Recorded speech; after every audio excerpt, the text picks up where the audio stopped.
Olá, investidor. Pleito eleitoral norte-americano cada vez mais próximo.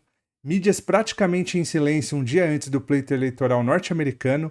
As notícias e a melhor análise do mercado cripto você só vê aqui. Eu sou o MacV e muito bem-vindo à Filosofia de Mercado.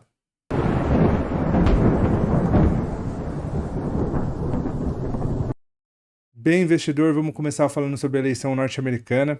Temos algumas horas do dia mais esperado, né, para os bitcoiners, que é o dia do pleito eleitoral norte-americano. Afinal de contas, tem sido muito esperado por todo mundo que investe, né, principalmente pelas propostas que o Donald Trump, que seria o candidato republicano, né, pretende trazer para o mundo de cripto, né? Quando a gente analisa a distância do Donald Trump para Kamala Harris, a gente vê que está quase aí na casa de 20%, né, vai 18% mais ou menos, né, o que deixa o Donald Trump na frente dessa disputa, pelo menos pelos votos indiretos, que são os votos que realmente podem fazer com que o candidato ganhe a eleição, né, o candidato que tiver maior número de votos. Quando a gente vê pelo voto direto, né, que não é o sistema eleitoral que o americano adota, mas que é o que o Brasil adota, que seria cada eleitor ir às urnas e escolher o seu candidato, a Kamala Harris ganharia a eleição, mas pelo voto indireto, que é como funciona na democracia norte-americana, Donald Trump está na frente. Não só isso, tá? Quando a gente analisa o balance of power, a gente vê que aquele 58% do Trump é exatamente o que estão aqui embaixo, né? Nesse balance of power ele mostra assim, o 58% de chance que a cadeira do presidente seja republicana, mas ele também mostra que o Senado tem 80% de chance de ser republicano e já a Casa dos Deputados, que é a House, que eles falam, né, tá com 51%. Então, assim, não tá muito bem definida a House, mas nós temos a eleição, vamos falar assim, praticamente definida de presidente, né, com 58% para os republicanos e para o Senado 80%. A House a gente ainda não sabe, não tem como prever, mas a expectativa ao longo de todas as semanas que a gente vinha analisando é de que os republicanos iriam levar tanto a cadeira presidencial, quanto o Senado, quanto a House. Vamos falar um pouquinho de notícias, tá? Não sei se vocês perceberam, mas hoje foi um dia que não teve muitas notícias, né? O que eu acho que está acontecendo é tanto o candidato republicano quanto o candidato democrata, né, eles estão mais contidos em relação a notícias, eles estão evitando falar qualquer coisa, afinal de contas, qualquer coisa que pode ser dita pode ser mal interpretado, que pode fazer com que votos fujam, né, de um para o outro. Então, nessa reta final é mais do que natural que todos eles fiquem mais quietos, fiquem mais calmos e que a mídia também não acenda nenhuma polêmica, né, já que estamos a algumas horas da eleição norte-americana. Mas de todas as notícias, a que eu achei mais relevante que valeria a pena trazer e que é muito positiva pro Bitcoin é essa daqui, que o Fundo de Pensões do Estado norte-americano de Michigan, né? Eles revelaram que eles têm 10 milhões em ETFs de Ethereum, ou seja, é mais um estado, é mais um fundo de pensão estatal investindo através de criptomoedas, ou usando como hedge, ou tendo as criptomoedas como estratégia de investimento em suas carteiras, né? O Michigan se junta ao estado da Flórida, que semanas atrás a gente até trouxe essa matéria para vocês também, que a Flórida também, acho que eram 10 ou 30 milhões de dólares que a Flórida também estava investindo em criptomoedas pelos seus fundos.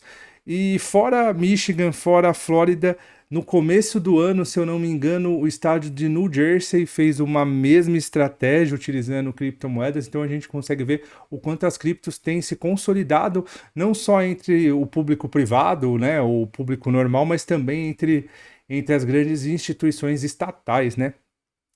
Fora isso, vamos começar analisando um pouquinho a agenda econômica para depois entrar naquilo que a gente mais gosta, que é a análise gráfica, tá?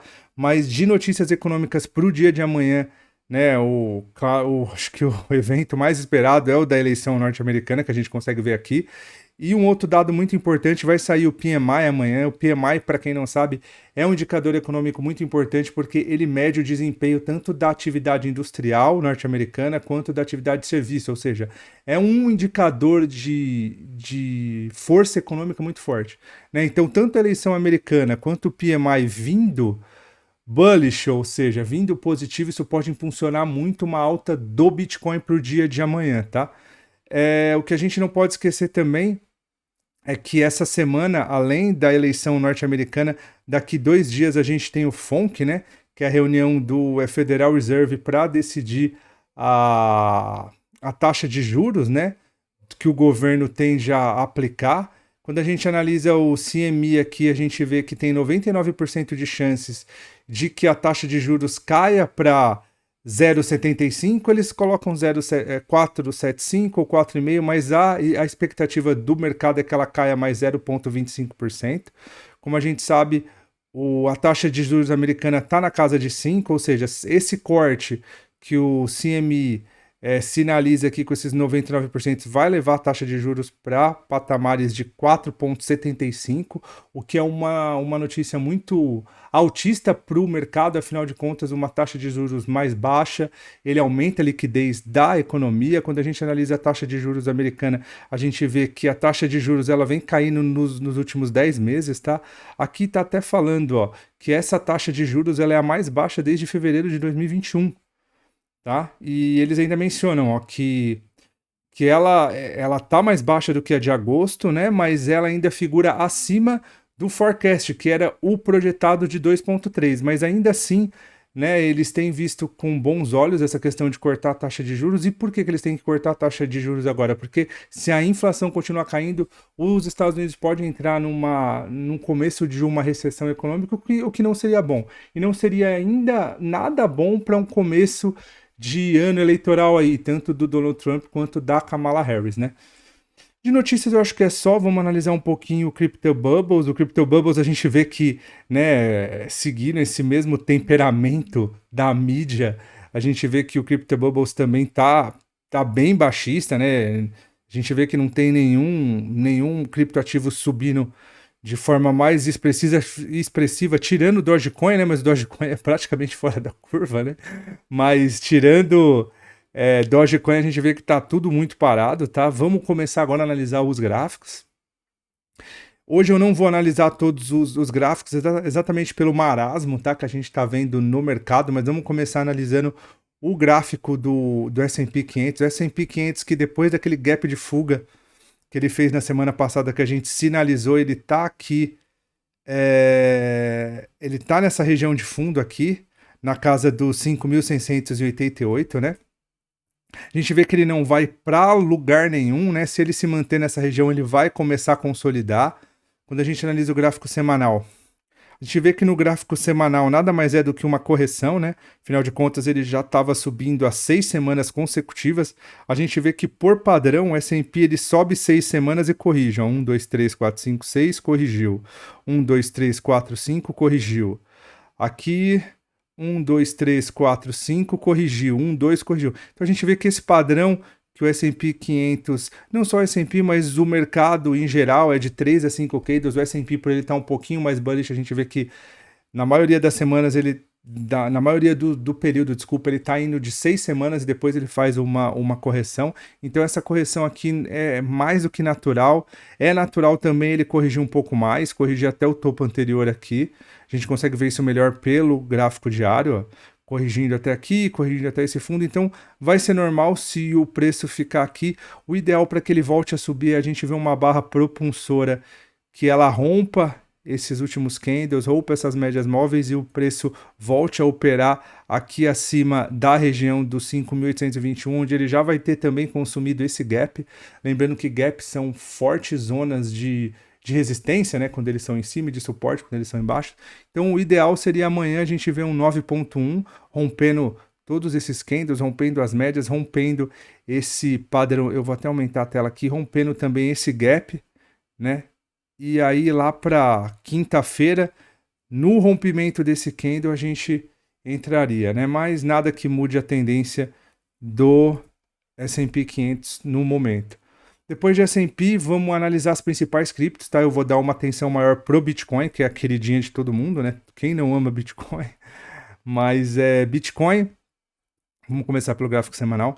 Bitcoin, quando a gente analisa o gráfico semanal, a gente vê que o gráfico semanal fechou muito feio, né?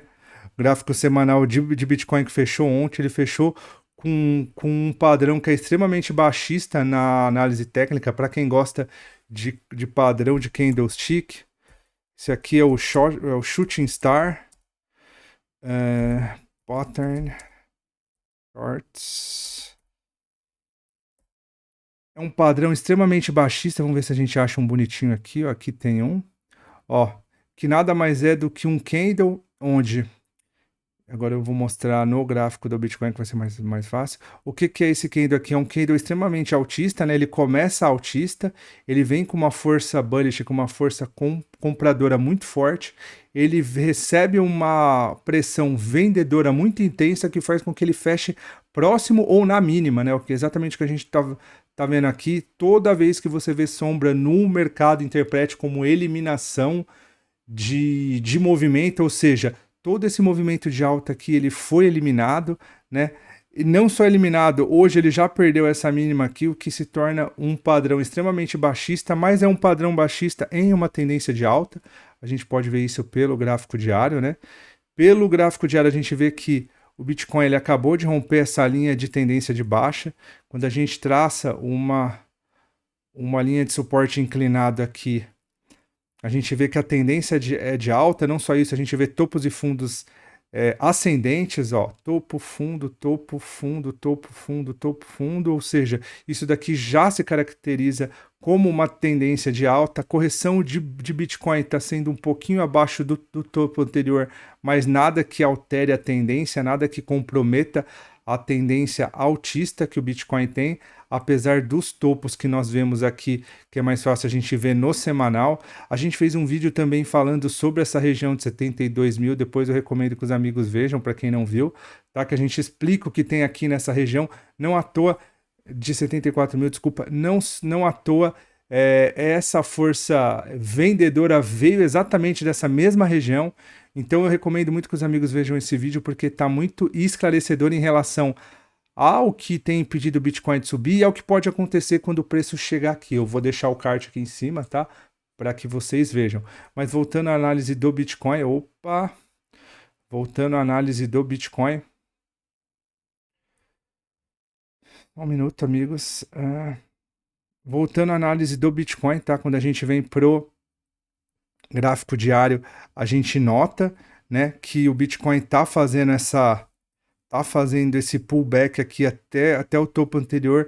A mesma expectativa que a gente tem pro Bitcoin, a gente teria a mesma expectativa que a gente teria pro gráfico semanal, a gente também vai ter pro diário. Afinal de contas, é necessário que seja feito um candle aqui. Depois que esse candle for feito, que ele fechar acima dessas médias móveis, aí é que a gente engata uma tendência de alta, apesar de que eu não recomendo que ninguém entre no Bitcoin até que o resultado das eleições norte-americanas saiam, porque a gente não sabe o que vai acontecer. O Donald Trump está na frente, mas não é garantido que o Donald Trump assuma a presidência, tá?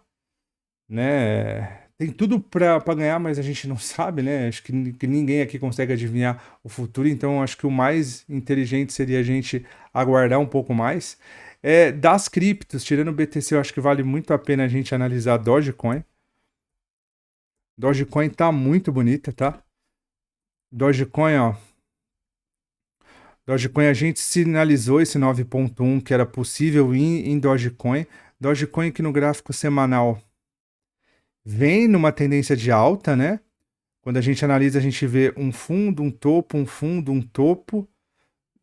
Seria mais do que natural o Dogecoin corrigir até aqui. A gente vê que ele está esticado já há muito tempo, ó, 1, 2, 3, 4 semanas de alta. A gente vê que o Dogecoin ele não costuma fazer tanto tempo assim de alta. Olha, a Dogecoin geralmente faz aqui foi uma exceção, mas foram 3 semanas pequenas, né? Mas ó, se a gente consolidar essas 3 semanas, a gente vê que tem mais ou menos 3 movimentos impulsivos, 2 movimentos impulsivos, aqui 4 movimentos impulsivos, aqui 3, ou seja, o Dogecoin tá, vamos dizer assim, no seu sobrecomprado máximo, né? Então, uma correção aqui seria natural e seria o melhor para que a ciclicidade de mercado se cumpra.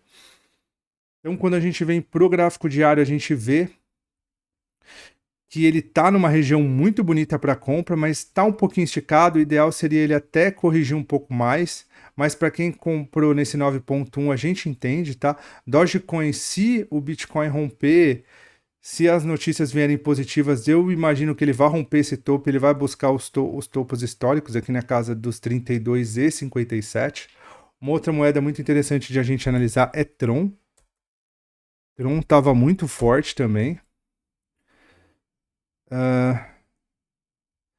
Tem alguma coisa de errada aqui com a Tron. Cripto. Tron USD aqui. Desculpa, pessoal. Quando a gente analisa a Tron, a gente vê que Tron também está numa posição muito boa, afinal de contas, no gráfico semanal tá numa tendência de alta muito forte, ó.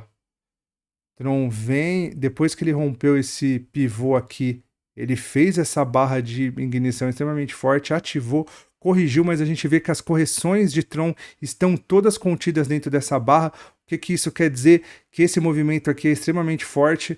No vídeo que a gente lançou ontem, vocês lembram que eu falei sobre Fibonacci? Ó, quando a gente analisa a correção de Tron, a gente vê que Tron da barra de alta, vamos colocar daqui que fica até mais fácil.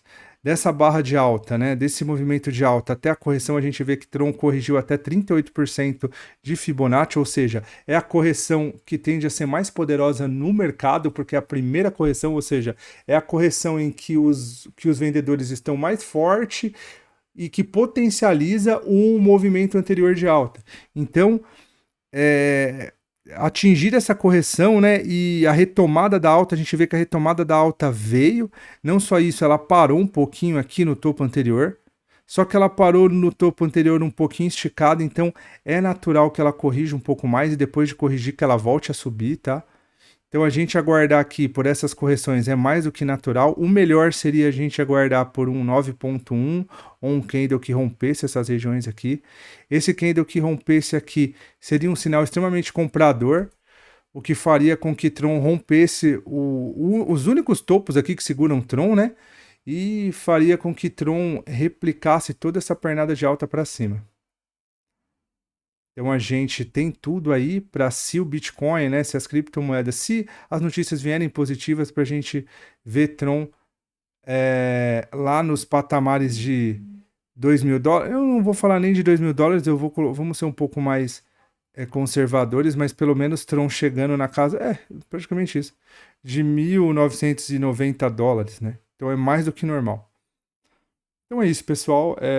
Eu acho que a gente operar com tantas notícias que tem para vir amanhã, eu acho que é meio loucura, tá? Quem decide operar no intraday, o day trade, eu acho que é ainda mais perigoso devido à volatilidade, ao que vai acontecer. A gente, por mais que o Polymarket, para quem não sabe, o Polymarket é uma casa de apostas, mas ele tem sido adotado como um termômetro muito bom para as campanhas eleitorais. Afinal de contas, nas últimas eleições eles não erraram nenhuma. Então, apesar de o Polymarket trazer ou a expectativa de que o Trump ganhe a eleição, a gente precisa esperar. A gente tem que ver também como é que vai vir o PMI, porque tudo isso vai mexer no mercado, e se mexer de uma forma contrária que a gente está posicionado, a gente pode perder dinheiro. Eu acho que ninguém quer perder dinheiro, então a gente precisa ficar esperto, porque trader vencedor é o trader que espera. Então a gente precisa esperar, tá bom? Então, deixo aqui os meus agradecimentos a todos os amigos. Eu gostaria de pedir que, por gentileza, se inscrevam em nosso canal, que vocês nos encontrem nas redes sociais, no Instagram, pelo Filosofia de Mercado também, nos siga, deixa seu like, ativa o sininho, se inscreva em nosso canal, deixa aí também comentários, melhorias que você pode deixar, afinal de contas a gente está começando agora o nosso canal.